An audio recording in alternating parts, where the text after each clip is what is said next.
قررت اعتمد على نفسي. تعالوا بينا في فيديو كده يشجعنا على الاعتماد على النفس، وكوني قوية وما تيأسيش، الدنيا ديت انتي مش لوحدك. السلام عليكم ورحمة الله وبركاته. النهاردة هنعمل معاكم فيديو مختلف، ويمكن فيديو غريب شوية عشان خاطر بعض الناس اللي ما تعرفش ازاي تركب حبل الغسيل. انا بصراحة كنت مركبة حبل غسيل اللي هو الحديد اللي هو بيعيش العمر كله. حصل يعني زي ظرف كده، فالحبل دوت اللي هو الحديد دوت يعني وقع بالمنشر وما كانش يصلح يعني. فانا جبت حبل زي ده معش معايا شهرين. حاليا انا جبت تاني 40 متر تاني، وقلت ايه يعني مش لاقيه حبل اللي هو الحديد ده عند الموان. فقلت خلاص لله الامر من قبل ومن بعد، انا مش هقعد كده ومش هغسيلي هسيبه كده، يعني حرام اغسل وهنشر فين، فمش هينفع. حكيت مع جوزي قلت له انا هجيب الحبال دي. جوزي كان رافض تماما من ان انا اجيب الحبال اللي هي العاديه دي، قال لي لا الحديد بتعيش اكتر وكده. قلت له خلاص انا مش لاقيه اعمل ايه.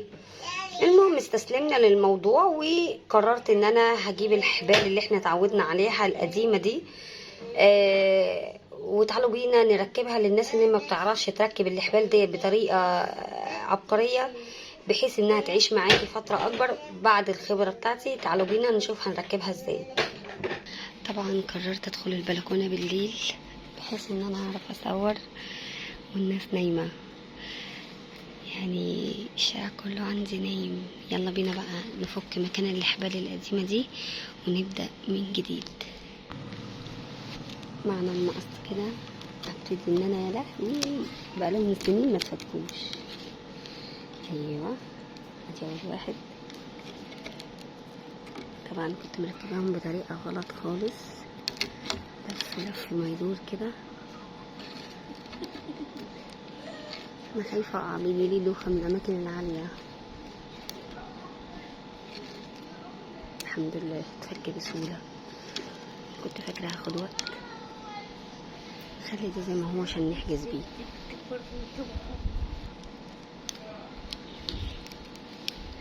عايزة اقول لكم بقى، انا في مشكلة عندي، بيطلع لي فرين بالليل هنا. ليه؟ عشان عندي الجامع عامل التندة اللي انتوا شايفينها دي، بيمشوا على الفرن البيت المهجور ده اللي عندي، فبخاف افتح البلكونة بالليل. هعمل ايه بس يلا شغال. ابتدي بقى افك كل ده.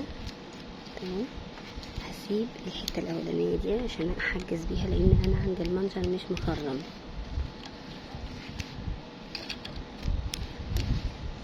عايزة اوريكم ان انا الفجر بعمل الكلام ده الفجر. تمام، المقص مش قادر يحمل الحاجات كتيرة دي لانها متينة، فهنعمل ايه؟ الحل السحري بتاعنا بالنار كده، هنسيح كل ده. طبعا اهو هيتفك بكل سهولة معايا. خلاص ساح بس كده اهو، مش هاخد وقت خالص ولا هتعذب ولا حاجة. يبقى ده الحل السحري ان انا هفك بيه الحبال القديمة اللي عندي. ملهاش حل تاني غير كده، النار. بس اقول لكم الجو عندي يعني صيف حر النار جدا، بس ما شاء الله البلكونه عندي فيها تهويه حلوه. طبعا ما كانش ينفع اعمل الفيديو ده بالنهار تماما، لازم اعمله بالليل. وانا صممت ان انا اللي اعمل كل ده مش جوزي، يعني جوزي بصراحه قال لي انا هعمل انا. قلت له لا انا عايزه اصور للقناه حاجه عشان بقالي كتير ما اشتغلتش في القناه. خدي بالك وانتي بتسيحي الحبال تتلسعي، يعني وارد. سيبيها لحد ما تسيح لوحدها كده هتفك، وانتي بتشديها خدي بالك. بس هسيب دي وهسيب المربط اللي قدام ده علشان خاطر احجز بيه الحبال. اما لو انتي عندك بقى المناشر مخرمه هتقدري ان انتي ما تسيبيش دول. هبدأ اعمل المنشر التاني، والمنشر التاني هيتعبني اكتر من الاولاني، بس الطريقة بتاعتنا السهلة دي هتخلي كل حاجة سهلة جدا. هفك كل دوا بالنار زي ما وريتكم كده.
هبدأ بقى من هنا الف الحبل واعمل كذا قمطة.